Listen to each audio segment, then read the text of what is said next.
Buo na ang desisyong iyon. Sa ayaw at gusto nyo, magpapakasal ka sa anak ng kumpare ko. May diin na sabi ng dad ni Kiara. Napaisip naman ng dalaga. At bago pa mag-walk out ang dad niya, ay nagsalita siya. Papayag ako sa sinasabi nyo sa dalawang kondisyon. Una, dapat ay sigurado kayo na maisasalba ang negosyo nyo kapag nagpakasal ako sa lalaking iyon. Pangalawa, hayaan nyo akong magpanggap bilang sekretary ng lalaking papakasalan ko para syempre, mas makilala ko siya. Kapag nakahanap ako ng pinaka-valid na reason para hindi siya pakasalan, sasang-ayon kayo sa akin. Mahabang sabi ni Kiara. Sigurado ka ba sa sinasabi mo, Kia? May pag-aalalang tanong ng mom ni Kiara. Hindi naman sumagot si Kiara at nanatili ang tingin sa dad niya. Tatanggapin ko ang desisyon mo. Seryoso namang sabi ng dad niya. Ako ang mag-aasikaso ng pagpasok mo sa kumpanya nila. Magpapahinga muna ako. Dagdag nito, bago umalis, nag-aalala namang tiningnan ni Kiara ng mom niya pero nginitian niya lamang ito at pinasunod sa dad niya para magpahinga. Pag-alis ng mga magulang ni Kiara ay isang ngisi naman ang gumuhit sa mga labi niya. Ma'am Kiara, sure ba talaga kayo sa kondisyon niyo kanina? Tanong ni Manang Belen. Tumingin si Kiara kay Manang Belen na may malapad na ngiti sa labi. Manang, hindi ako umuwi rito para sa wala lang. Marami akong nakahandang plano. Kailangan ko lang magawa iyon sa loob ng 1 buwan dahil may babalikan pa ako sa States. Ano nga ba ang mas matimbang sa dalawa? Pamilya o pangarap? Hanggang saan ang kaya mong isakripisyo para sa kagustuhan ng pamilya mo? Pero paano naman ang tungkol sa kagustuhan mo? Maipaglalaban mo ba kahit sariling pamilya mo ang haharapin mo?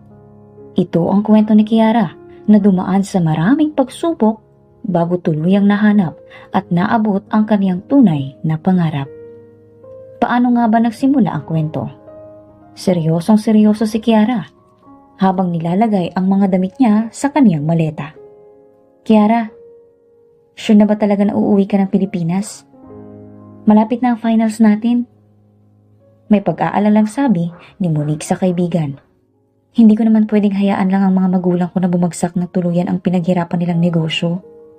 Malakas ang kumpanya namin ng construction supplies. Malaki ang na-invest ni Dad na sakripisyo roon. Baka sa boses ni Kiara ang paghinayang at pag-aalala para sa sitwasyon ng mga magulang niya sa Pilipinas. Nasa States kasi siya at nag-aaral sa kursong engineering. Nagsisikap siya para sa sarili pero kahapon lang tumawag ang mga magulang niya at sinabi na nalulugi na ang negosyo ng mga ito.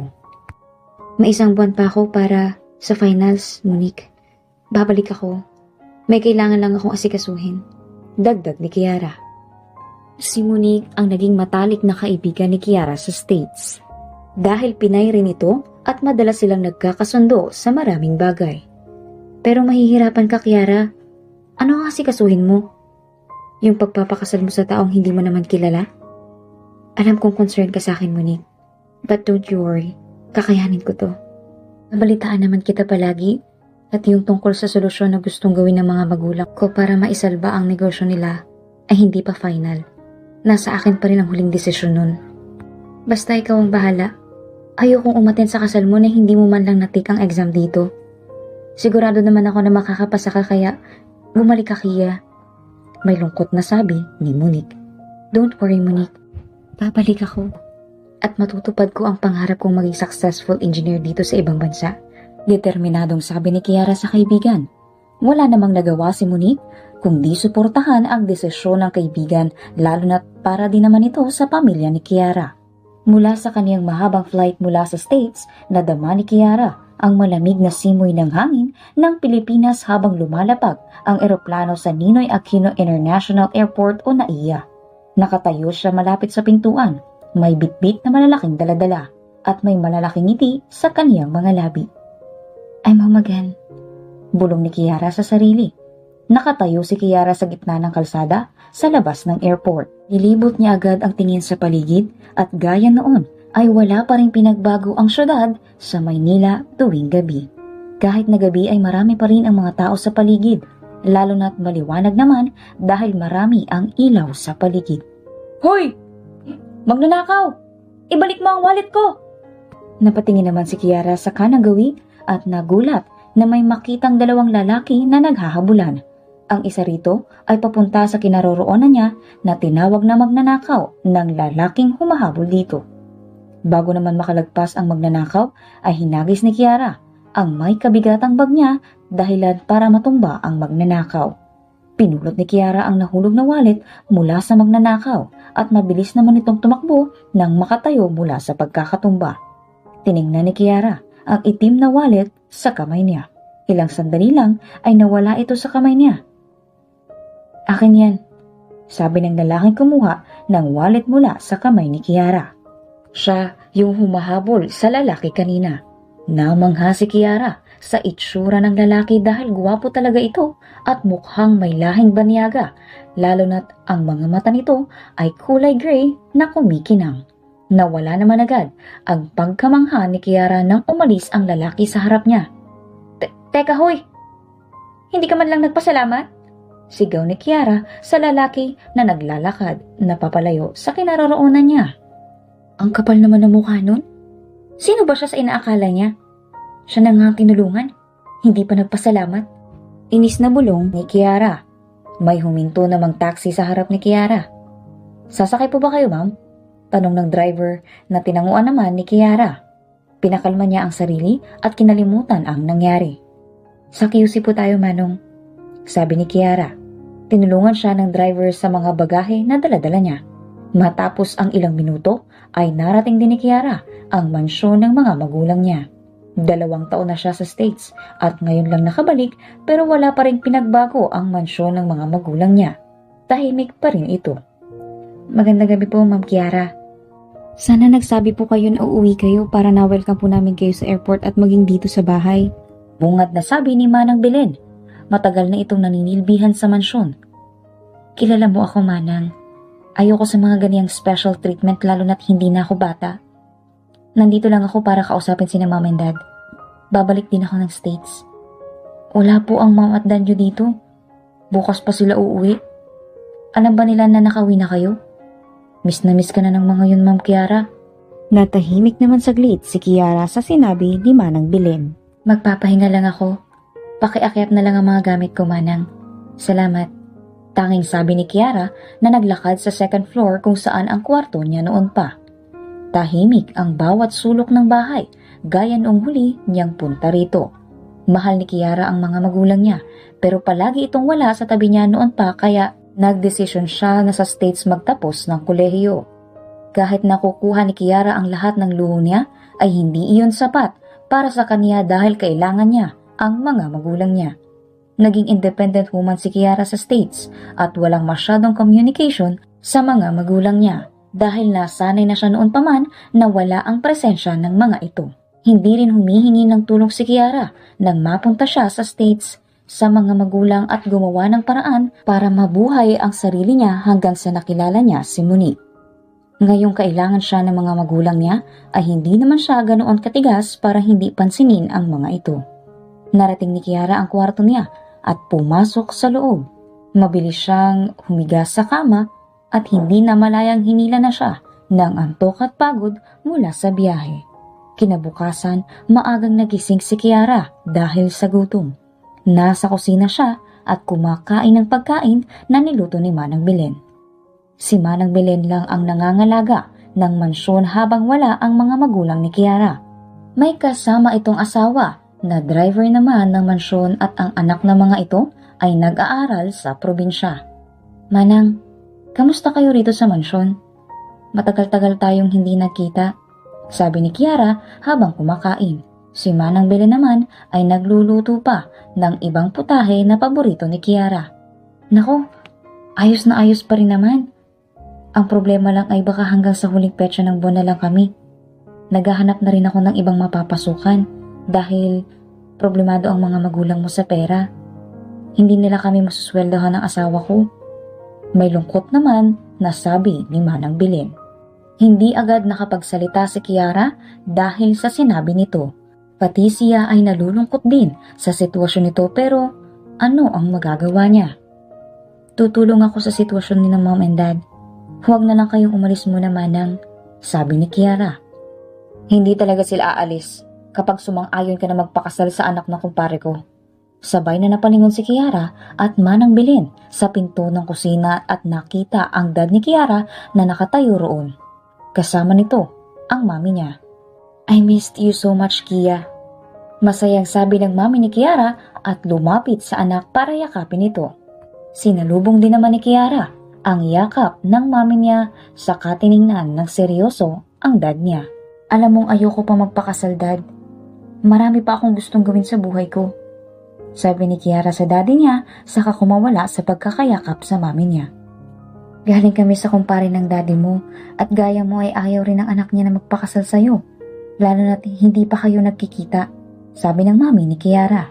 Kahit anong mangyari, buo na ang desisyong iyon. Sa ayaw at gusto niyo magpapakasal ka sa anak na kumpare ko, may diin na sabi ng daddy ni Kiara. Napaisip naman ang dalaga at bago pa mag-walk out ang daddy niya ay nagsalita siya. Papayag ako sa sinasabi ninyo sa dalawang kondisyon. Una, dapat ay sigurado kayo na maisasalba ang negosyo niyo kapag nagpakasal ako sa lalaking iyon. Pangalawa, hayaan niyo akong magpanggap bilang sekretary ng lalaking papakasalan ko para syempre mas makilala ko siya. Kapag nakahanap ako ng pinaka-valid na reason na hindi siya pakasalan, sasang-ayon kayo sa akin. Mahabang sabi ni Kiara. Sigurado ka ba sa sinasabi mo, Kia? May nag-aalalang tanong ng mami ni Kiara. Hindi naman sumagot si Kiara at nanatili ang tingin sa daddy niya. Tatanggapin ko ang kondisyon mo, seryoso namang sabi ng daddy niya. Ako ang mag-aayos ng pagpasok mo sa kumpanya nila. Magpapahinga muna ako. Dagdag nito bago umalis. Nag-aalala namang tiningnan si Kiara ng mami niya pero nginitian niya lamang ito at pinasunod sa daddy niya para magpahinga. Pag-alis ng mga magulang ni Kiara, isang ngisi naman ang gumuhit sa mga labi niya. Ma'am Kiara, sure ba talaga kayo sa kondisyon niyo kanina? Tanong ni Manang Belen. Tumingin si Kiara kay Manang Belen na may malapad na ngiti sa labi. Manang, hindi ako umuwi rito para sa wala lang. Marami akong nakahandang plano. Kailangan ko lang magawa iyon sa loob ng 1 buwan dahil may babalikan pa ako sa States. Tumango si Manang Belen sa sinabi ni Kiara at handa itong sumuporta sa mga desisyon niya. Lumipas ang araw at mabilis na nakapasok si Kiara bilang sekretary ng CEO ng Blue Sky Realty. Isa itong malaking kumpanya ng real estate developer hindi lang sa bansa, kundi sa ibang bansa pa. Wala masyadong background si Kiara tungkol sa kumpare ng daddy niya at hindi niya inaasahan na sobrang laki talaga ng kumpanya nito na ngayon ay pinalalakad ng anak ng kumpare ng daddy niya. Welcome, ma'am. Ang opisina niyo po ay nasa 20th floor ng building. Makikita niyo rin sa dulo ng floor ang opisina ng CEO. Kakausapin muna kayo rin ni Mr. Dash Santiago. May ngiting sabi ng guard pagpasok ni Kiara sa loob. Di alam ni Kiara kung paano nagawa ng paraan ng daddy niya na diretsahin siyang maging sekretary ng kumpanyang ito. Mukhang napakataas pa naman ng standard ng kumpanya dahil makikita ito sa mga empleyado sa paligid at sa gara ng building. Tinungo ni Kiara ang sinabi ng guard at hindi naman siya naligaw.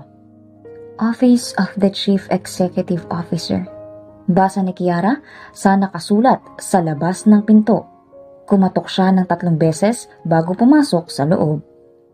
Bumungad agad kay Kiara ang malawak na espasyo ng loob at may kakaunting gamit lang.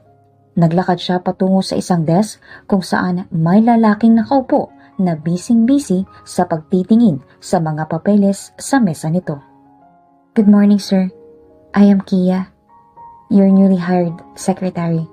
Bati ni Kiara. Ayaw niya sabihin ang buong pangalan dahil baka makilala siya nito. Send this paper to Miss Sanchez. Timplahan mo na rin ako ng kape at dalhin mo sa meeting room. Magtitake note ka roon habang nagmi-meeting. You have 20 minutes. Utos ng lalaki sa katiningnan si Kiara. Nanlaki naman ang mata ni Kiara sa gulat dahil kilalang kilala niya ang lalaki. Siya iyong nanakawan at natulungan niya na hindi man lang nag-thank you. Ano pang hinihintay mo? Earthquake? Kilos na. Maotoridad na sabi ni Dash. Mabilis naman na kumilos si Kiara habang nagtataka pa rin. Mukhang hindi siya namumukhaan ito. Mas mabuti na rin iyon para kay Kiara.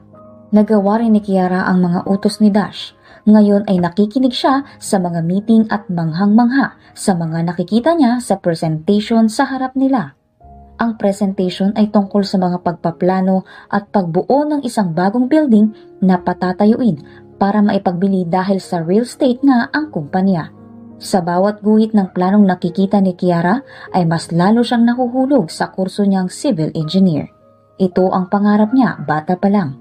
Kapag nakapasa siya sa exam, sa States 1 month from now ay magiging professional engineer na siya. Natapos din ang meeting at inasikaso ni Kiara ang mga details ng meeting. Bukas na sila magpapasa dahil ang bilis ng oras at oras na ng out niya. Nakalabas siya ng building at madilim na.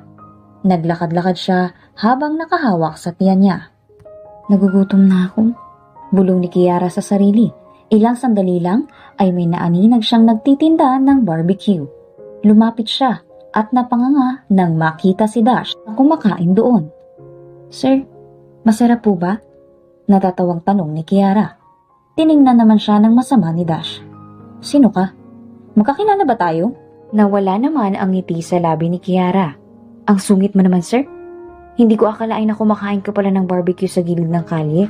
In fairness, may taste ka pa rin. Biro ni Kiara. Unti-unti namang nakikilala ni Dash si Kiara. Hindi mabilis makaalala ng mukha si Dash lalo na kapag hindi siya interesado rito. Ah, ikaw yung secretary na bago. Pili ka. Ako magbabayad. Sabi ni Dash. Masaya namang pumili si Kiara at pumili talaga siya ng marami dahil gutom na rin siya. Mabait naman po pala kayo, sir. Sabi ni Kiara habang kumakain. Mabait naman pero stricto sa loob ng kumpanya. Kaya wag mong isipin na mabait ako palagi. Don't worry, sir. Hindi naman ako sipsip na tao. Depensa ni Kiara. Hindi na bago kay Dash ang pagkikipagkaibigan sa sekretarya niya sa labas ng trabaho. Pero madalas sa mga ito hanggang sa una lang dahil maiba na palang balak ang mga ito. Like akitin siya o hingan ng pera. Sa nakikita niya, mabait si Kiara. O mas kilala niya na Kia sa ngayon. Kapag gumawa si Kiara ng bagay na hindi magugustuhan ni Dash, ay agad siyang mapapalitan sa posisyon niya. Saan ka nakatira? Ihatid na kita. Offer ni Dash kay Kiara. Ayaw ni Kiara na mapalapit ng husto ang loob ni Dash sa kanya dahil hindi iyon ang pakay niya. Kikilalanin niya ito. Hahanapan ng sikreto at kapag walang mahanap ay makikipagkasundo silang dalawa ang kokompronta sa mga magulang na huwag ituloy ang kasal na gusto ng mga ito. Hindi na, sir. May kotse naman ako at marunong ako mag-drive. Sige, ingat kayo sa pag-uwi. Masiglang sabi ni Kiara sabay kaway kay Dash at umalis na. Hindi man lang niya hinayaang makapagsalita si Dash. Naiwan naman si Dash sa posisyon niya na medyo nagulat sa nangyari dahil sa buong buhay niya unang beses siyang tinanggihan ng babae. Nagkita na ba kami ng babaeng yun? Tanong ni Dash sa sarili habang nakatingin sa papalayong si Kiara. Napailing-iling na lang siya saka sumakay sa kotse at pinaandar ito pauwi. Kinabukasan, nagawa ng maayos ni Kiara ang utos ni Dash sa meeting na nangyari kahapon. Maraming papers ang naka-assign kay Kiara pero nagawan niya iyon ng paraan. May sapat namang pinag-aralan si Kiara at may sapat siyang background na gagawin ng isang sekretary ng isang real estate company. Sir, may girlfriend po ba kayo? Tanong ni Kiara habang si Dash naman ay pumipirma ng mga papeles na dinala niya sa opisina nito. Wala. Bakit? Diretsahang sabi ni Dash habang nanatili sa ginagawa niya. Alam na niya ang kasunod na sasabihin ni Kiara dahil ganun din ang tanong ng ibang babaeng empleyado na pinalitan niya rin dahil may gusto ang mga ito sa kanya. Kaya pala marami kang love letters. Sabi ni Kiara habang nakatingin sa pinakagilid na parte ng mesa ni Dash kung saan naroon ang mga sulat na mga babaeng nagkakagusto sa kanya. Tiningnan naman ni Dash ang tinitingnan ni Kiara. Kinuha niya ang mga love letters at ibinigay kay Kiara. Pakitapon. Kinuha rin naman ni Kiara ang binigay ni Dash, saka tinungo ang basurahan sa isang sulok. Sa labas mo itapon, tsaka sunugin mo na rin. Muling utos ni Dash. Napakamot na lang sa ulo si Kiara bago sinunod ang utos nito na hindi na nagreklamo dahil mukhang mali yata ang sinabi niya. Bakas kasi sa mukha ni Dash ang pagkainis sa nangyari. Hindi niya kasi inaasahan ang sinabi ni Kiara. Matapos sundin ni Kiara ang utos ni Dash ay nagtungo muna siya sa comfort room dahil naiihi na siya. Natapos din siya sa pake niya sa comfort room at aalis na sana nang may kumausap sa kanya bigla. Miss, alam mo ba kung saan papunta sa opisina ni Kuya Dash? Napatingin si Kiara sa babae at nakitang gulong-gulo ang mukha nito sa makeup at pinapahiran nito ang luha sa mata na mukhang galing ito sa pag-iyak. Dash? Dash Santiago? Pagkaklaro ni Kiara, tumango naman ang babae. Ako si Sam, kapatid niya. Kailangan ko siyang makausap. Hindi ako nakapagtanong sa guard kanina kaya nawawala ako ngayon. Para kay Kiara, ay mukha namang mabait ang babae at hindi naman kita sa mukha na maldita o spoiled ito. Mahinhindi ng boses nito na may sinseridad. Sige, ituturo ko. Papunta na rin ako doon. Sekretary niya ako, sabi ni Kiara saka nauna nang lumabas ng comfort room. Nakasunod naman si Sam sa kanya at sabay silang naglakad. Secretary? Really? Hindi ka ba curious sa akin? O baka magnanakaw ako o killer na nandito para patayin ang boss ng company na ito? Hindi ka ba nagdadalawang isip na samahan ako? Sunod-sunod na tanong ni Sam. Ayos na ang mukha niya at nakaget over na rin mula sa pag-iyak. Hindi naman, mukha ka namang mabait. Kung nandito ka para manggulo, marami namang guard at isa pa hindi ako sigurado kung makakagawa ka ng masama kay Sir Dash. Mukhang matigas yun eh. Tumawa naman si Sam sa sinabi ni Kiara dahilan para magtaka si Kiara. Hindi na lang siya nagsalita nang tumahimik din si Sam at tahimik silang nakarating sa opisina ni Dash. Finally, Kuya Dash! May nakita ka rin na sekretary na matino at hindi obsessed sa'yo. Bungad ni Sam nang makapasok sila sa opisina ng kuya niya. Nakasunod si Kiara sa kanya. Anong ginagawa mo rito? Tanong ni Dash habang nasa papeles ang tingin. Galing ako sa bahay and guess what? Napaaway ako ni na mom and dad.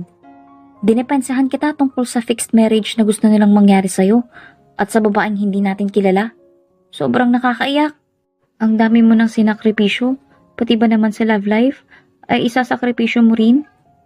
Inis na sabi ni Sam. Inayos ni Dash ang papeles at tumayo. Lumapit siya kay Kiara at inabot ang mga ito. Tapos ko nang pirmahan lahat. Pakicheck na lang ang event na mangyayari bukas. Just text me kapag may problema o kapag ayos na lahat. Seryosong sabi ni Dash. Kinuha naman ni Kiara ang papeles at tumango. Makakaalis ka na. Dagdag ni Dash, saka ibinaling ang atensyon sa bunso niyang kapatid na si Sam. Ako ang kakausap sa kanila tungkol dyan. Huwag mo na akong isipin. Unahin mo muna ang pag-aaral mo. Kaya ko ang sarili ko. Mahinahong sabi ni Dash sa kapatid. No, kuya. Kung gusto ka nilang ipakasal sa isang babae o kaya ay kapag gusto mo nang maikasal, ay dapat gusto ko ang babae. Ako ang pipili para sa'yo. Sino ba kasi ang sinasabi ni na mom and dad? Kilala mo ba yung anak ng kumpare raw niya? Napalunok si Kiara habang palabas ng pinto dahil sa naririnig niyang usapan ng magkapatid. Hindi. Pero kikilalanin natin siya. Seryosong sabi ni Dash. Tuluyan ang sinara ni Kiara ang pinto ng opisina at huminga muna siya ng malalim bago naglakad papalayo sa opisina ni Dash. Mabilis lumipas ang mga araw kaya dapat maisagawa na niya ang plano niya. Kailangan niyang makahanap ng mga rason para makumbinsi ang mga magulang na huwag sila ipakasal ni Dash bago pa man ipaharap sa isa't isa. Lumipas ang araw na yun. kay Kiara at naging maayos pa rin naman ang pagtatrabaho niya sa kumpanya ni Dash. Sa kasalukuyan, may nagaganap na handaan ng mga real estate developer na partner ng kumpanya ni Dash. Laking pasasalamat ni Kiara na hindi kasali ang mga magulang niya roon at hindi rin niya nakikita ang mga magulang ni Dash. Hindi pa niya ito kilala. What do you think? May naiintindihan ka ba sa mga plano nila? Napatingin si Kiara sa tabi niya at nakita roon si Sam. Nasa isang sulok lang sila at parehong nakatingin sa mga tao sa paligid na busy sa pakikipag-usap tungkol sa kaniya-kaniyang businesses nila na related sa kumpanya. Sa kumpanya lang ni Dash ginaganap ang event dahil may malaking espasyo ito na pwedeng gawan ng kahit anong event. Magaganda ang plano nila sa buildings at kapag naging totoo ito ay talagang makakainganyo sila ng mga bibili. Worth it din kasi ang quality at quantity ng business nila, komento ni Kiara. Wow, ang galing mo naman yata magkomento. Ano ba ang course mo? Baka sakaling mas maitaas pa ni Kuya ang posisyon mo. Mukhang may potential ka naman. Ngumiti naman si Kiara. Civil engineer. Nag-aaral ako sa States. Babalik ako roon para makapag-exam next month. Really? Same pala kayo ni Kuya. Kaya lang, bumuntong hininga si Sam dahilan para manatili ang tingin ni Kiara sa kanya. Sinuko niya ang pangarap niyang maging civil engineer para ma-manage ang kumpanya namin. Hindi ako sure kung na-enjoy niya ba ang pagiging CEO rito, dagdag ni Sam na may halong lungkot sa mga salita nito. Hindi naman nagsalita si Kiara at itinuon ang atensyon sa mga bisita. Ikaw ba? Kaya mo bang isakripisyo ang pangarap mo para sa mga magulang mo? Sa sitwasyon ko ngayon, hindi ko kailangan mamili. Magagawa ko ang dalawang iyon. Pabulong na sabi ni Kiara. Hindi naman iyon narinig ni Sam. Tumunog ang cellphone ni Sam na sinagot din naman niya. Nagpaalam siya kay Kiara na aalis muna saglit sa event na hinayaan lang ni Kiara. Inigot ni Kiara ang tingin sa paligid hanggang sa mapunta ang tingin niya kay Dash gaya niya. Ay nagtitingin-tingin din sa paligid. Naglakad siya papalapit kay Dash at tinabihan ito na nakatayo sa sulok. Tiningnan ni Kiara ang tinitingnan ni Dash. Bakla ka ba? Bakit ka nakatingin sa lalaking yun? Type mo? Sunod-sunod na tanong ni Kiara. Sinamaan naman siya ng tingin ni Dash. Ngayon ko lang siya nakita rito. Hindi ko siya kilala.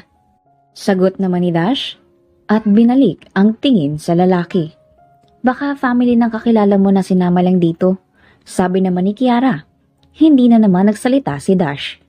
Ilang sandali lang ay naglakad si Dash para makihalubilo sa iba habang si Kiara naman ay nanatili lang sa kinaroroonan niya hanggang sa matapos ang event. Miss Kia, kaya niyo po bang dalhin si Sir Dash sa kwarto sa 21st floor? Lasing na kasi siya at umuwi naman si Ma'am Sam dahil may inasikaso. Wala rin ang driver nila kaya dito na lang siya matutulog. May kwarto naman sa 21st floor, sabi ng guard kay Kiara. Tiningnan naman ni Kiara ang kinaroroonan ni Dash at nakitang nakaupo ito sa upuan at halatang halata na lasing. Medyo nagdadalawang isip si Kiara dahil malalim na ang gabi pero wala siyang choice. Sige po Manong, ako na po ang bahala sa kanya. Kayo na rin po muna ang bahala rito, sabi ni Kiara. Sige po ma'am, ako na ang bahala rito sa baba. Sabi ng guard, nasa 19th floor sila ng building. Nilapitan naman ni Kiara si Dash at tinulungan na makatayo hanggang sa makalabas sa venue ng event. Pagewang-gewang silang dalawa na naglakad. Ang bigat mo naman, ayusin mo yung tayo mo. Masyado mo akong pinahihirapan eh. Reklamo ni Kiara kay Dash. Wala namang nangyari sa pagrereklamo ni Kiara dahil lasing talaga si Dash. Mukhang may mabigat itong problema dahil nagpakalasing talaga siya ng husto. Sinuko ko ang pangarap ko para sa kanila tapos ngayon, isusuko ko pati pagkatao ko.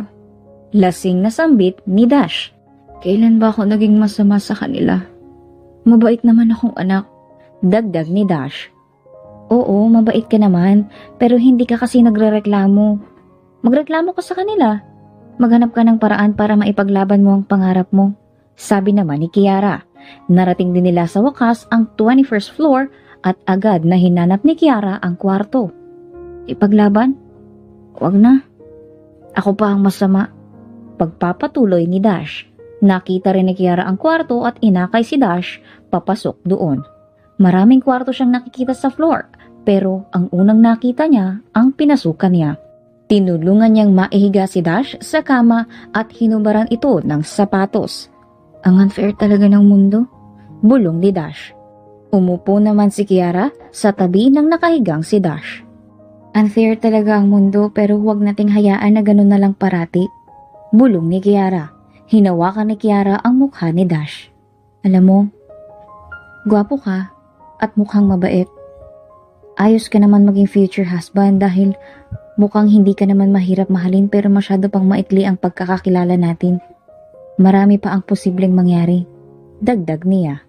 Akmang tatayo na sana si Kiara nang biglang hilahin ni Dash ang kamay niya dahilan para mapahiga siya sa kama. Mabilis naman ang kamay ni Dash na yumakap ng mahigpit kay Kiara. Nakataas naman ang kamay ni Kiara at talagang nagulat sa nangyari. Sinubukan niyang makawala at makaalis sa posisyon niya pero mahirap. Ayokong maiwan na mag-isa, rinig ni Kiara na bulong ni Dash. Hindi kumilo si Kiara hanggang sa napabuntong hininga na lang ang siya. Sige, hahayaan kita. 10 minuto na lang ang posisyon na yan, Dash. Huwag kang abusado, bulong rin ni Kiara. Ilang minuto lang ang lumipas, hindi na malaya ni Kiara na unti-unti na rin siyang hinila ng antok habang nanatili sa posisyong nakayakap si Dash sa kanya. Nagising si Kiara mula sa sinag ng araw na nagmumula sa bintana ng kwarto. Dahan-dahan niyang iminulat ang mata at napagtanto na nakatulog siya katabi si Dash. Nilingon niya ang katabi niya at nakitang natutulog pa ito at ang kamay ni Dash ay nakayakap sa bandang tiyan niya. Mabilis na tinanggal ni Kiara ang kamay ni Dash, saka umupo ng tuwid sa kama habang napahilamos sa mukha. Ano nangyari? Tanong ni Dash at dahan-dahang umupo sa kama habang iniisip ng husto ang mga nangyari. Mabilis na tiningnan naman ni Kiara ang sarili at wala namang nagbago sa katawan o sa damit niya. Walang nangyari. Nalasing ka ng husto at sinali mo pa ako sa trip mo? Sabi ni Kiara. Anong pinagsasabi mo? Tsaka, magkatabi tayong natulog? Nagugulahang tanong ni Dash. Agad na nilingon siya ni Kiara. Excuse me, hindi ako tumabi sa'yo dahil gusto ko. Hinila mo kaya ako kaya hindi ako nakaalis hanggang sa nakatulog na lang din ako dito. Ang kapal naman ng mukha mo, sir. May diin na sabi ni Kiara saka tumayo para umalis ng kwarto. Teka, saan ka pupunta? Sa lugar na wala ka. Sabado ngayon walang pasok. Sagot ni Kiara habang hindi nililingon si Dash sa kapadabog na lumabas sa kwarto. Naglakad si Kiara sa hallway papunta sa elevator at uuwi na siya. Kia, nakita mo ba si Kuya? Napatigil si Kiara nang makita si Sam na papalabas ng elevator. Nandun siya, sabi ni Kiara at tinuro ang kwarto kung nasaan si Dash. Sige, thank you. Pagpapasalamat naman ni Dash. Sumakay si Kiara ng elevator at bigla namang tumunog ang cellphone niya na nasa bulsa niya. Mabuti na lang at hindi niya ito nawala. Hello? Bungad ni Kiara sa tumatawag. Kia, ready yourself. Magkakaroon tayo ng family dinner next week. Sa ayaw at gusto mo. Kung ano man ang mapag-usapan sa dinner na yon, wala ka nang magagawa. Sabi ng daddy ni Kia mula sa kabilang linya. Bago pa makapagsalita si Kiara, ay pinatay na ng daddy niya ang tawag. Napabuntong hininga si Kiara dahil sa nangyari. Ano man ang mangyari, bahala na. Walang trabaho at pasok si Kiara tuwing Sabado at Linggo. Nakapagpahinga rin siya ng maayos sa loob ng 2 araw at nakapag-isip ng mga gagawin pa. Sumapit ang Lunes at balik na naman si Kiara sa pagiging sekretary sa kumpanya ni Dash. Naging maayos ang lahat. Maliban na lang sa isang masamang balita para kay Kiara. Isasama kita sa Pampanga dahil nandun ang malaking bahay at lupa na bibilhin ng isang mayamang negosyante. Ako ang kakausap at makikipagkasundo, samantalang ikaw naman ang mag-aasikaso ng mga napag-usapan namin. Kailangan po ba na ako ang sasama? Tanong ni Kiara kay Dash. Bakit? Sino pa bang pwede kong maisama bukod sa sekretarya ng kumpanya? Pabalik na tanong ni Dash. Natahimik naman si Kiara at nag-isip kung sino pero wala siyang maisip. Kailan po ang alis? Tanong ulit ni Kiara. Hindi niya kasi naasahan ang bagay na ito pero sa tingin niya ay hindi naman sila magtatagal sa Pampanga. Mamayang 3:00 ng hapon. Tiningnan ni Kiara ang orasan na nasa mesa ni Dash. 2:00 na ng hapon, bakit ngayon nyo lang sinabi sa akin? Wala ka namang ihahanda? Sarili mo lang at iilang dokumento na sa akin na. Hindi naman tayo magtatagal doon. Nakahinga naman ng maluwag si Kiara dahil sa sinabi ni Dash. Lumipas din ang oras hanggang sa umalis na sila patungo sa Pampanga. Si Dash ang nagmamaneho ng kotse habang nasa front seat naman si Kiara. Nakatingin lang siya sa dinadaanan nila habang nag-iisip ng mga gagawin. Kailangan niyang maging kakampi si Dash sa hindi pagtuloy sa pagpapakasal na gusto ng mga magulang nila. May isang bagay siyang naiisip. Maaari niyang kunin ang loob ni Dash at kapag nagkita sila sa family dinner ay magugulat ito at madidismaya dahil nagpanggap at nagsinungaling si Kiara sa kanya bilang isang simpleng sekretarya. Maaaring magalit at kamuhian siya ni Dash kapag ganoon. Mas hindi matutuloy ang kasal. Sir, ano po ang opinion ninyo sa fixed marriage? Biglang tanong ni Kiara habang nanatili ang tingin sa may bintana ng kotse na nakasara. Bakit? Yun ba ang pinagdadaanan mo ngayon? Pabalik na tanong ni Dash. Nagiging komportable na sila sa isa't isa sa hindi malaman na dahilan. Hindi masyado, sabi ni Kiara. Fixed marriage. Depende yan sa sitwasyon mo. Tanging sabi naman ni Dash. Paano sa sitwasyon mo? Sa akin ayos naman pero iniisip ko kasi sa side ng lalaki. Pwede niyo namang pag-usapan ang tungkol dyan.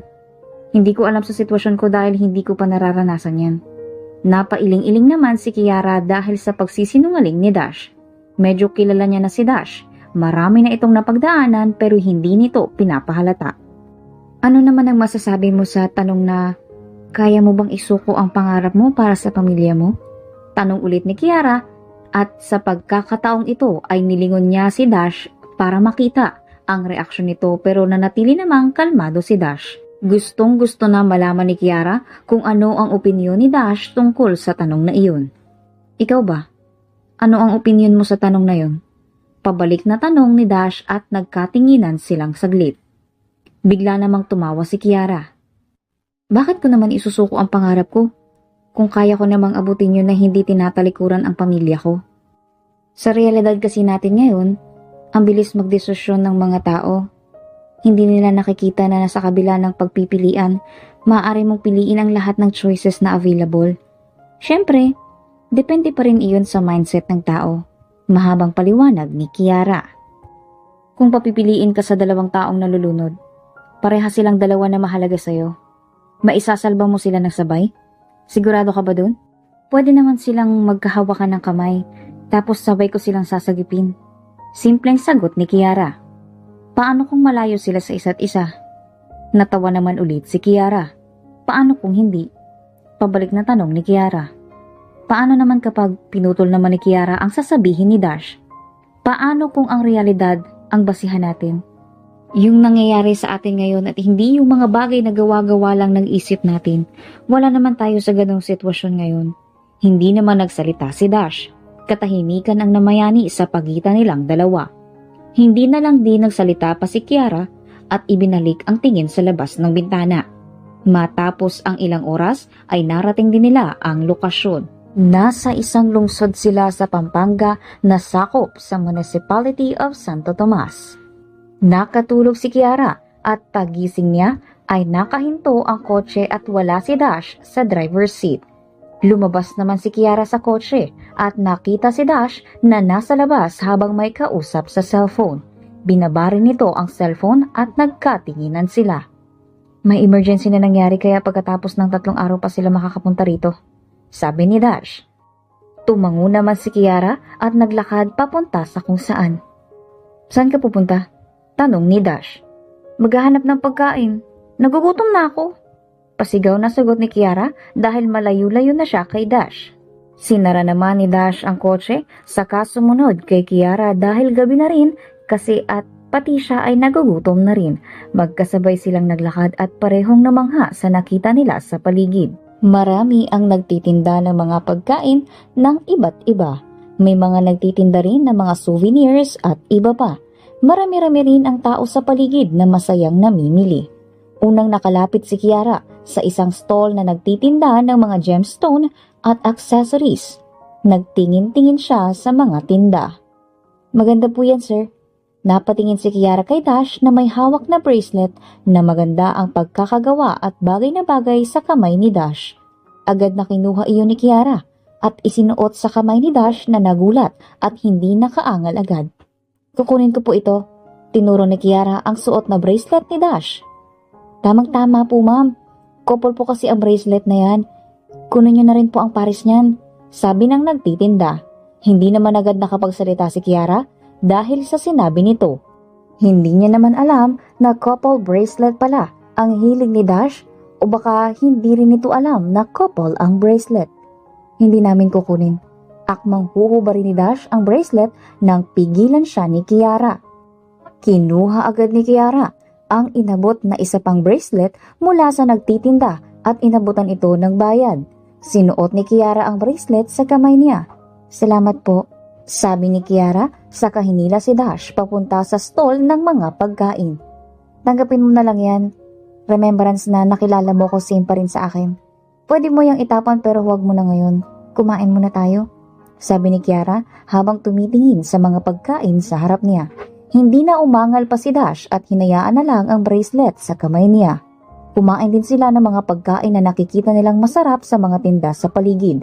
Manghang-mangha si Kiara sa nakikita niya pero mas manghang-mangha si Dash dahil hindi ito maarte na tao at nakikita niyang nag-e-enjoy ito sa paglilibot nila sa paligid.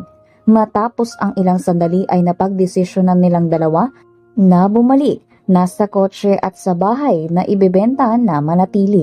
Bigla namang bumagsak ang malakas na ulan. Bilis! Ang lakas ng ulan! Sigaw ni Kiara. Nagkakagulo na rin sa paligid dahil naghahanap ng masisilungan ang ibang tao.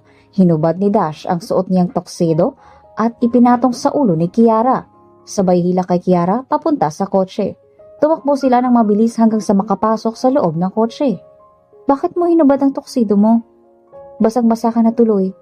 Nabasa na rin naman ako, kaya ano pang silbi nun? Sabi ni Kiara pagpasok nila ng kotse. Pinaandar naman ni Dash ang kotse papunta sa lokasyon ng bahay na hindi nagsasalita. Ayos ka lang ba? Tanong ulit ni Kiara. Ayos lang ako, sagot naman ni Dash. Napansin ni Kiara na unti-unting huminto ang kotse hanggang sa tuluyan na ngang huminto ito. Tiningnan niya ng maigi si Dash at hinawakan sa noo nito. Ang init mo, pasigaw na sabi ni Kiara. Mabilis niyang hinila si Dash papunta sa kanya para makipagpalitan ng posisyon. Marunong magmaneho ng kotse si Kiara kaya siya na ang nagmaneho. Nakabukas naman ang digital map ng kotse kaya alam niya kung saan pupunta. Matapos ang ilang minuto ay narating din nila ang bahay. Tinulungan ni Kiara si Dash na makapasok sa loob. Mabuti na lang at tumila na rin ang ulan. Kanina ka pa ba nilalagnat? Bakit hindi ka nagsasabi? Tanong ni Kiara kay Dash habang inaalalayan ito papasok sa kwarto sa bahay. Kaya ko ang sarili ko. Kunan mo na lang ako ng gamot sa kusina, pabulong na sabi ni Dash. Pinaupo ni Kiara si Dash sa kama at akmang huhubarin ang suot nitong puting polo nang pigilan siya ni Dash. Kaya ko ang sarili ko, sabi naman ni Dash. Ano ba? Ang arte-arte mo naman. Wala naman akong gagawing masama sa'yo. Seryosong sabi ni Kiara at pinagpatuloy ang paghubad kay Dash. Walang laban si Dash dahil nangihina siya at sobrang init ng pakiramdam niya. Hinubad din ni Kiara ang sapatos at medyas ni Dash saka pinahiga ito sa kama. Tinungo niya ang kabinet at nakitang may puting damit doon at itim na pants. Kinuha niya ang 2 damit at isang pants. Magbihis ka, kukuha lang ako ng gamot, sabi ni Kiara saka lumabas ng kwarto. Habang naglalakad papunta sa kusina ay hinubad niya ang damit at nagbihis ng puting damit. Wala namang makakakita dahil wala namang tao sa bahay. Nakita rin ni Kiara ang gamot at nag-init muna siya ng mainit na tubig at nagdala ng towel bago bumalik sa kwarto kung nasaan si Dash. Nakabihis na si Dash ng bagong damit pero nakapikit ito habang nakahiga sa kama. Lumapit si Kiara sa kanya at itinabi ang palanggana na may maligamgam na tubig. Uminom ka muna ng gamot, sabi ni Kiara. Dahan-dahan namang nagmulat si Dash at umupo at tinulungan din ni Kiara. Nagbihis ka ba? Baka sipunin ka, sabi ni Dash matapos makainom ng gamot. Magbibihis pa lang ako ng pang-ibaba. Gusto mo ba ng soup? O kahit ano? Ayos na ako. Pabulong na sabi ni Dash sabay higa ulit sa kama. Tumayo naman si Kiara saka kumuha ng pants sa cabinet at nagbihis. Mataas naman ang puting damit na suot niya. Kaya hindi siya masyadong mahihiya na magbihis sa kwarto dahil nakapikit din ang mata ni Dash. Umupo siya sa gilid ng kama matapos magbihis at nilagyan ng tubig ang towel at dinala niya. Pinahira niya ang mukha ni Dash pati na ang kamay nito. Hindi na ituloy ni Kiara ang ginagawa ng hawakan ni Dash ang kamay niya. Mawawala rin ito. Hayaan mo na ako. Matulog ka na. Bulong ni Dash. Halata sa boses nito ang panghihina. Kinuha naman ni Kiara ang kamay ni Dash, saka itinabi at ipinagpatuloy ang ginagawa. Ngayon ka lang ba inalagaan ulit kapag nilalagnat mula noong bata ka pa? Huwag kang mag-alala. Nakaalaga na ako ng nilalagnat. Ako ang nag-aalaga ng kaibigan ko kapag nilalagnat siya. Tsaka hindi rin naman kita aasarin. Hayaan mo na lang ako. Hindi ko kayang hayaan ka lang na lagnatin habang kasama ako. Ganti ko na lang ito sa paglibre mo sa akin kanina ng pagkain. Mabait ka ba sa lahat? Tanong ni Dash na hinayaan na lang si Kiara sa ginagawa niya. Ako? Mabait? Hindi ako mabait. Depende na lang siguro. Katahimikan ang namayani sa pagitan nilang dalawa. Pokus naman si Kiara sa pagpupunas kay Dash. Unti-unti siyang lumapit kay Dash at dahil nakapikit naman ito ay ayos lang. Pinagmasdan ni Kiara ang mukha ni Dash ng maigi. May mahaba itong pilik mata, matangos na ilong at mapupulang labi at may makinis na balat. Dahan-dahan namang binuksan ni Dash ang kaniyang mata. Nagkatitigan sila ng ilang segundo. Ilang pulgada lang ang layo nila sa isa't isa at nararamdaman nila ang bawat paghinga nila. Masyado kang maraming alam sa buhay. Pwede mo na akong bigyan ng advice? Mabilis na lumayo naman si Kiara at inayos ang upo niya. Anong advice ang gusto mo? Pabalik na tanong ni Kiara. Ngumiti ng mapait si Dash at tumingin sa kisame ng kwarto. Tungkol sa tanong mo, pinili ko na ang pamilya ko kaysa pangarap ko. Ngayon, pipiliin ko pa rin ba sila sa ikalawang pagkakataon? Ano ba ang choices mo ngayon? Curious na tanong ni Kiara. Matagal naman bago nakapagsalita si Dash. Nagdadalawang isip siya kung sasabihin ba niya ang problema niya pero mukhang mapagkakatiwalaan naman si Kiara. Fixed marriage sa hindi ko kilala at may nagugustuhan ako ngayon.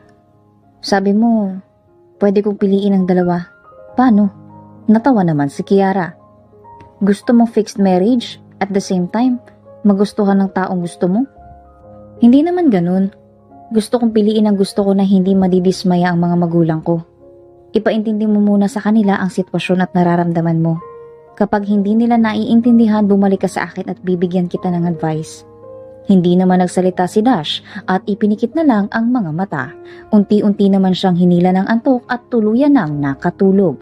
Kinaumagahan, dahil wala rin namang ginagawa si Kiara, ay nanood na lang siya ng telebisyon buong araw habang si Dash naman ay nagpapahinga lang sa kwarto buong araw. Enjoy naman si Kiara sa pinapanood dahil mahilig siya sa mga pelikula.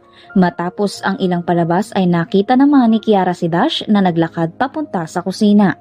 Oh, saan ka pupunta? Maayos na ba ang pakiramdam mo? Tanong ni Kiara habang sinusundan ng tingin si Dash. Maayos na ako. Nagugutom na ako. Hindi ka ba naghahapunan? Pinatay ni Kiara ang palabas saka tinungo si Dash sa kusina. Hindi pa nga. Gabi na ba? Na-enjoy ko yata masyado ang palabas. Ano gusto mo kainin? Tanong ni Kiara. Ako na ang magluluto. Umupo ka na lang dyan. Umanood ka ulit ng palabas. Sabi ni Dash. Umupo naman si Kiara at pinanood si Dash na nagluluto. May mga pagkain na stock sa refrigerator ng bahay. Ang swerte nila at hindi pa expire ang mga ito at hindi inaalikabok. Sinusuri rin kasi ang bahay tuwing linggo at kumpleto ang gamit sa loob lalo na ang kuryente nito. Marunong ka pala magluto? Pwede ka na mag-asawa? Sabi ni Kiara, sabay tawa. Marunong ka rin namang magluto. Mag-aasawa ka na. Mas natawa naman si Kiara sa tanong ni Dash. Ang joker mo naman, sir. Napailing-iling na lang si Dash at ipinagpatuloy ang pagluluto. Nanatili lang din si Kiara na nanonood sa ginagawa ni Dash. Sa isip niya ay parang husband material na si Dash. Matapos ang ilang minuto ay kumain na rin sila. Nagkwentuhan sila at nag-usap ng mga bagay-bagay na dahilan para mas makilala nila ang isa't isa. Kinabukasan, dumating din ang bibili ng lupa at bahay. Masaya si Dash at Kiara dahil natapos din ang kailangan nilang tapusin sa Pampanga. Nakauwi rin sila ng safe sa Quezon. Lumipas ang mga araw na naging maayos ang pakitungo ni Kyra at Dash sa isa't isa. Ano tong narinig ko, Dash? Ikakasal ka?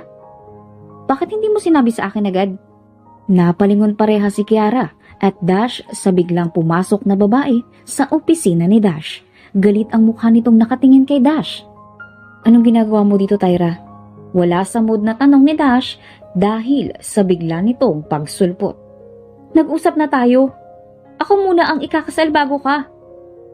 Sino bang nagsabi na ikakasal agad ako? Ni hindi ko pa nga nakikilala ang babaeng sinasabi nilang papakasalan ko. Sabi naman ni Dash. Ay, ganun ba? Si Sam kasi, tinakot ba naman ako? Kainis naman. Pagmamaktol ni Tyra, dahan-dahan namang inilagay ni Kiara ang dokumento sa mesa na papipirmahan kay Dash. This is my cousin, Tyra. Tyra, si Kia, sekretary ko. Pagpapakilala ni Dash. Ang ganda mo namang babae. Nice to meet you. Masayang sabi ni Tyra at iniabot ang kamay ni Kiara para makipag-shake hands. Nice to meet you rin po. May ngiting sabi rin ni Kiara. Sir, iwan ko na lang yung pipirmahan ninyo. Alis na po ako. Paalam ni Kiara kay Dash. Tumango naman si Dash. Ang bait at ang galang naman ng sekretarya mo. Sabi naman ni Tyra. Bago tuluyang makaalis si Kiara sa opisina ni Dash ay narinig niya iyon. Nakahinga ng maluwag si Kiara at naglakad papunta sa elevator. Uuwi na sana siya. Ang pinapipirmahan niya kay Dash ay resignation letter.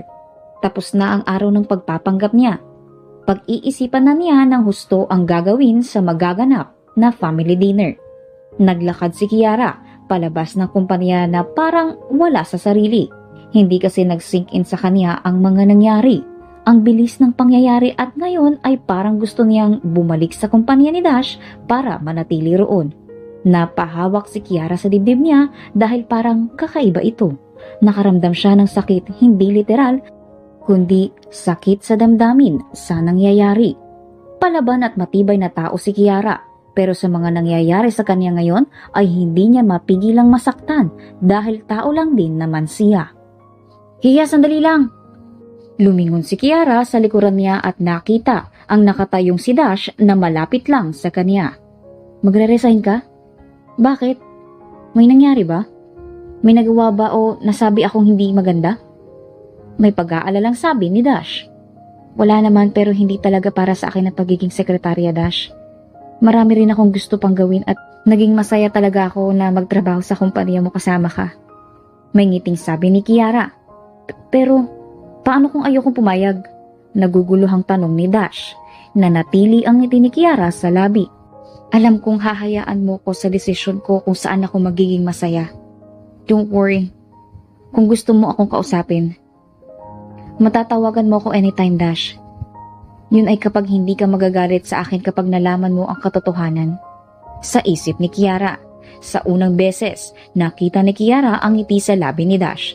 Dahan-dahang lumapit si Dash kay Kiara at hinalikan ni Dash si Kiara sa noo. Ingat ka pag-uwi. Bulong ni Dash bago tumalikod at naglakad pabalik sa kumpanya niya. Nanatili naman si Kiara sa kinatatayuan niya habang nakatanaw sa papalayong si Dash. Napahawak siya sa magkabilang pisngi nang makaramdam ng init mula roon. Umiling-iling si Kiara at ibinalik ang atensyon sa paglalakad papunta sa parking lot kung saan nakapark ang kotse niya. Mabilis na lumipas ang mga araw at dumating din ang araw ng family dinner sa pagitan ng pamilya ni Kiara at Dash. Handang-handa na si Kiara na harapin ang pamilya ni Dash at malaman ni Dash na siya ang ipapakasal dito. Kia, halika na. Baka maliit pa tayo. Napalingon si Kiara sa may pinto ng kwarto at nakita ang mami niya na pumasok. Nasa mansyon siya ng mga magulang niya at nakabihis na rin siya. Sobrang laki mo na talaga. Kailangan lang ay hawak-hawak pa kita sa bisig ko. Ngayon ay ipapaharap ka na sa magiging asawa mo. May lambing na sabi ng mami niya. Kilala niyo ako, ma'am. Nakukuha ko agad lahat ng gusto ko noon. Pero hindi niyo agad ako mapipilit sa ayaw ko. Seryoso namang sabi ni Kiara. Rerespetuhin ko kung ano ang desisyon mo, anak. Ang akin lang ay kilala mo naman ang daddy mo. Tama na, ma'am. Huwag mong ipaglaban si dad. Malaki na ako at hindi na ako bata. Hindi niyo ako makokontrol dahil nasa tamang pag-iisip na ako. Humarap si Kiara sa salamin at muling sinulyapan ang sarili. Nakasuot siya ng pulang fitted sleeve dress na bagay sa maputi niyang kutis. Nakababa ang kanyang itim na buhok na may kulot sa dulo. Nakasuot din siya ng puting heels. Naglagay rin siya ng kaunting makeup sa mukha para mas magmukha siyang presentable. Hindi pa ba kayo tapos? Aalis na tayo, sabi naman ng daddy ni Kiara mula sa labas ng pinto.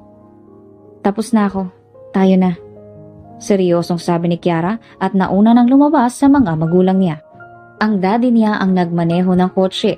Ang mami niya ay nasa front seat at siya ay nasa back seat ng kotse. Makalipas ang ilang minuto ay narating din nila ang magarbong restaurant kung saan gaganapin ang family dinner. Naka-exclusive ang restaurant para sa dalawang pamilya. Unang pumasok ang mga magulang ni Kiara. Huminga muna ng malalim si Kiara bago tuluyang pumasok sa loob ng restaurant. Naglakad ng dahan-dahan si Kiara papunta sa isang kalakihang table na may sapat na upuan para sa lahat. Napunta ang tingin ng lahat kay Kiara at nakaupo na rin ang mga magulang niya. Good evening, Ma'am Kiara Gonzalgo. Nice to meet you. Magalang na pagpapakilala ni Kiara sa sarili at yumuko pa ng kaunti. Oh my, Kia? The secretary? Ikaw ang anak ng kumpare ng parents namin? Gulat na tanong ni Sam at napatayo pa. Hindi naman nagsalita si Kiara at tumingin sa gawin ni Dash. Bakas rin sa mukha ni Dash ang pagkagulat nang makita si Kiara. Yes, ako ang nagpasok sa kanya dahil gusto niya na mas makilala pa si Dash. Nag-meet na pala kayo, Sam. What do you think of her? May ngiting sabi ng dad nila ni Dash. Maikling katahimikan ang namayani sa paligid bago nagsalitang muli si Sam. Payag na ako sa kasal. Deserve na deserve niya si Kuya Dash. Masayang sabi ni Sam. Ang kaninang gulat na ekspresyon ni Dash ay napalitan naman ng galit at inis. Napatayo siya dahilan para mapunta sa kanya ang atensyon ng lahat. Bago pa man nakapagsalita si Dash ay nauna nang magsalita si Kiara. Hindi namin gustong maikasal sa isa't isa. Tigilan niyo na ang pagkontrol sa amin. Pwede naman kayong magkasundo na walang sinasaling iba. Imbes na maging masaya kaming mga anak niyo, ay sinasaktan niyo lang kami. Wala ba kayong awa? Kiara, stop it! Galit na saway ng daddy ni Kiara sa kanya. Yes, utang namin ang mga buhay namin sa inyo. Maaari namin iyong bayaran. Pero hindi sa ganitong paraan. You know me well, Dad. Matigas talaga ang ulo ko at kahit ipagtabuyan mo ko ngayon, kaya ko na ang sarili ko. Hindi ako nagmamalaki. Hindi ko talaga kasi kayang sundin ang gusto niyo. Halos may pagmamakaawang sabi ni Kiara. Babalik na ako ng States. Dagdag ni Kiara bago umalis sa harap ng pamilya niya at ni Dash. Walang pumigil sa kaniyang hanggang makalabas siya ng restaurant. Kiara, sandali! Napahinto si Kiara sa paglalakad papalayo sa restaurant. Nang may tumawag sa pangalan niya mula sa pamilyar na boses. Lumingon siya sa likuran niya at nakita ang papalapit na si Dash. I'm sorry, Dash. Hindi ko intensyon na magpanggap bilang sekretarya mo. Yun lang naman ang kasinungalingan na ginawa ko. Ang pakikitung at pananatili ko sa'yo. Lahat yun ay totoo. Hindi natapos ni Kiara ang sasabihin niya nang yakapin siya ni Dash. Hindi siya nakakilos at hindi alam kung ano ang ire-react niya. Tama ka. Bakit ako mamimili kung pwede namang piliin ang lahat ng choice na available? Napangiti si Kiara at dahan-dahang niyakap pabalik si Dash. Kumawala rin si Dash sa pagkakayakap kay Kiara at hinawakan ang kamay ni Kiara. Ngayon, Pinipili kita, Kiara. Hindi ka ba galit sa akin? Kinakabahang tanong ni Kiara. Galit ako. Kanina pero ngayon, mas masaya ako ngayon dahil ikaw ang babaeng tinutukoy nila mom and dad. Susuko na sana ako pero ngayon, tanggap na tanggap ko ang gusto nilang mangyari sa atin. Bumilis ang tibok ng puso ni Kiara sa mga salitang binitawan ni Dash. Nalilito man ay alam niya sa sarili na may nararamdaman siyang tunay kay Dash. Hinawakan ni Kiara ang mukha ni Dash hanggang sa dahan-dahang nagkalapit ang mukha at mga labi nila. Sa pangyayaring iyon, saksi ang maliwanag na buwan sa pinagsaluhan nilang halik sa mga oras na iyon. Akala ni Dash ay ayos na ang pagitan nila Kiara. Akala rin ng mga magulang nila na sa kabila ng nangyari, napagdesisyonan ng dalawa ang magkasundo dahil may nararamdaman ang mga anak nila sa isa't isa. Akala lang pala ang lahat. Pinipili rin kita, Dash. Pero hindi pa ngayon ang tamang oras para sa ating dalawa. Gaya ng sabi ko, kaya kong abutin ang pangarap ko at kaya rin kitang abutin pero sa pagkakataong ito, hayaan mo muna ako na ipagpatuloy ang pangarap na nasimulan ko. Bulong ni Kiara habang nakatingin sa labas ng NAIA. Hindi siya nagpaalam at walang nakakaalam na aalis siya. Babalik siya ng States dahil next week na ang exam. May panahon pa siyang mag-aral. Kahit gustuhin niya man na hayaang sumuporta ang pamilya niya at si Dash sa kaniyang pangarap, ay mas gusto niyang harapin mag-isa ang nasimulan niya. Lumipas ang 2 linggo at magandang balita kaagad ang bumungad sa magkaibigang Monique at Kiara. Pareha silang dalawa na nakapasa sa examination. Dumating din ang araw ng kanilang graduation. Ang graduation ceremony ay naganap sa isang malalaking auditorium. Bumabaha ng mga tao mula sa mga magulang, kaibigan at mga kamag-aral. Naglalakad ang mga graduates kasama si Kiara sa harap ng entablado. Magandang araw po sa inyong lahat. Ngayon, ating saksihan ang pagtatapos ng ating mga estudyante mula sa College of Engineering. Ngayon, isaalang-alang natin ang tagumpay ni Kiara. Isang outstanding na mag-aaral na magtatapos sa kursong Civil Engineering. Masiglang sabi ng host ng graduation. Umakyat si Kiara sa stage na may malaking ngiti sa kaniyang mga labi. Siya ay maganda, may toga, at tila di mapaniwalang nararating na niya ang araw na ito. Inabot sa kaniya ang diploma at isang premyong ginto. Kiara, dahil sa iyong kahusayan at dedikasyon sa larangan ng civil engineering, kami ay taos-pusong nagbibigay sa iyo ng diploma na nagpapatunay na ikaw ay opisyal na civil engineer. Gawad parangal mula sa dean ng eskwelahan. Nagpalakpakan ang mga tao sa paligid. At bilang pagkilala sa iyong natataging tagumpay, ito ay may kasamang isang espesyal na award mula sa paaralan. Kiara, ito ay para sa iyo bilang pinakamahusay na mag-aaral ng civil engineering sa iyong klase. Dagdag naman na sabi ng host. Nagpapasalamat si Kiara sa bawat kamay na umaabot sa kamay niya at sa bawat congratulations na nakukuha niya mula sa mga professors na nasa entablado. Bumaba si Kiara na may ngiti sa labi mula sa entablado at sumunod naman na umakyat si Monique. Kapwa sila masayang masaya at may malawak na ngiti sa mga labi. Silang dalawa ni Monique ang walang pamilya na umakyat sa stage dahil nasa Pilipinas ang mga ito at kahit na ganoon ay alam ni Kiara na proud ang mga magulang nila sa kanila. Alam na ng parents ni Kiara na nakapasa siya sa exam sa civil engineer. Masayang masaya ang mga ito at hindi nito maiwan ang negosyo nila kaya hindi ito nakapunta sa graduation na ayos lang din naman kay Kiara dahil wala na siyang narinig na angal mula sa mga ito, lalo na sa daddy niya. Congratulations, graduates! Pasigaw na sabi ng host. Nabalot ng palakpakan ang buong lugar at ingay mula sa mga taong nanonood. Nagtatapos ang seremonya na puno ng galak at determinasyon sa mga mata ng graduates. Sila ay handang humakbang sa bagong yugto ng kanilang buhay bilang isang ganap na civil engineer. Nagpalipas muna ng 1 linggo sina Kiara at Monique sa States bago tuluyang umuwi sa Pilipinas. Sabay silang dalawa na sumakay ng eroplano pauwi ng bansa.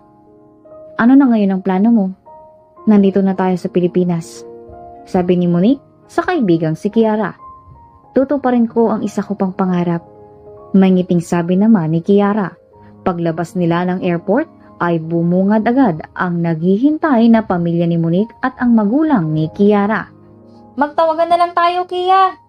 Huwag mo ko kalimutang tawagan. Sigaw ni Monique na lumalayo na kay Kiara at pinuntahan ang pamilya niya. Tumango naman si Kiara at masayang sinalubong ang mommy at daddy niya. Welcome back, anak. May ngiting sabi ng mami ni Kiara at niyakap siya. Niyakap din siya ng daddy niya. Kamusta, mom, dad? Tanong ni Kiara, saka kumawala sa yakap ng mga magulang niya. Nagkatinginan ang mga magulang ni Kiara. Ayos naman kami pareho. We are also proud of you, anak. Tayo na at may pupuntahan pa tayo, sabi ng mami ni Kiara. Tayo na at baka mahuli pa tayo, sabi naman ng daddy ni Kiara. Hindi na nagsalita pa si Kiara at sumunod na sa kotse ng mga magulang niya. Umandar ang kotse at walang ideya si Kiara kung saan sila papunta. Hindi naman siya masyadong napagod sa biyahe kaya hindi na rin siya nagreklamo pa. Ilang sandali lang ay narating din nila ang lokasyon na pupuntahan nila. Nakasuot ng puting polo ang daddy ni Kiara at puting dress naman ang suot ng mami ni Kiara. Nakaputi silang lahat dahil nakasuot din ng fitted white plain dress si Kiara. Anong mayroon dito? Tanong ni Kiara. Kasal kasi ngayon ni Tyra. Nakilala mo ba siya? Pinsan siya ni Nadash. Invited kami kaya idiniretso na lang namin dito dahil mukhang may gusto ka ring makita. Sagot naman ng daddy ni Kiara. Hindi mapigilan ni Kiara na mapangiti at maging masaya sa sinabi ng daddy niya dahil finally, unti-unti na itong naiintindihan ang gustong ipaintindi ni Kiara. Hindi siya sumuko at pinanindigan ang gusto na pangarap niya. Finally, you are here! Excited na bungad ni Sam at mabilis na hinila si Kiara sa kung saan. Hindi na nakareact pa si Kiara nang hilahin siya ni Sam. Ilang sandali lang ay napatingin siya sa ere ng may bagay na paparating sa kanya. Imbes na umilag ay sinalo niya agad ang paparating na bagay. Isang bouquet ng bulaklak. Magsasalita na sana si Kiara nang mabilis siyang pinalingon sa likuran ni Sam. Will you marry me, Kiara Gonzalgo? Napanganga si Kiara sa bumungad sa kanya. Nakaluhod si Dash na may hawak-hawak na maliit na box na may lamang kumikinang na singsing. Hindi ka ba galit sa akin? Iniwan kita bigla at hindi nagpaalam. Pabulong na sabi ni Kiara pero rinig na rinig sa paligid dahil katahimikan ang namayani sa paligid. Hinihintay ng lahat ang sagot ni Kiara. Oo, galit ako noong una. Pero naintindihan ko rin kalaunan. Saka may update ako lagi sa'yo dahil kila tito at tita. Tiningnan ni Dash ang parents ni Kiara saka binalik ang tingin kay Kiara. Kiara, marami akong natutunan sa'yo. Namulat ako sa maraming bagay at ngayon, naging isa ka sa pangarap ko. Para matupad ko ang iba ko pang pangarap, kailangan kita sa tabi ko parati. Papakasalan mo ba ako? Dagdag ni Dash. Tumulo ng tuluyan ang luha na pilit pinigilan ni Kiara. Yes, Dash. Papakasalan kita. Dahil isa ka sa mga choices na pipiliin ko kahit ano man ang mangyari. Naluluhang sabi ni Kiara. Tumayo si Dash at isinuot ang singsing kay Kiara saka hinalikan nito sa labi. Nagpalakpakan ang buong tao na nasa paligid. Masayang masaya silang lahat, lalo na si Tyra dahil naging mas maligaya ang reception ng kasal niya sa nangyaring proposal. Botong-boto naman si Sam na maging sister-in-law si Kiara dahil sa sobrang bait nito.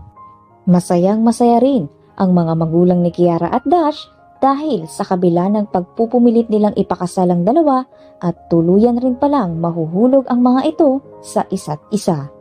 Ang isa pang pangarap ni Kiara, bukod sa maging isang civil engineer ay natupad.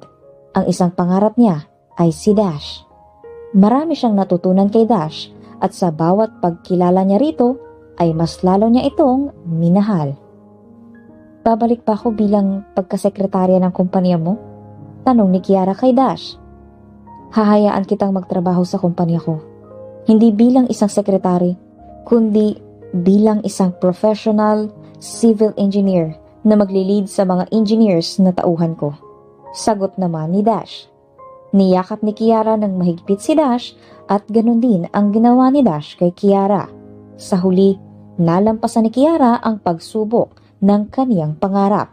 Natupad niya ang pangarap niya dahil nanatili siya sa pangarap na iyon at nagtiwala sa sarili. Ang pinakamagandang parte pa roon ay hindi lang natupad ang pangarap niya. Nadagdagan pa ito at sa mga sumunod pang panahon ay alam niya na mas marami pa ang pangarap na aabutin niya, pero sa pagkakataong ito, kasama na niya si Dash at ang pamilya niya.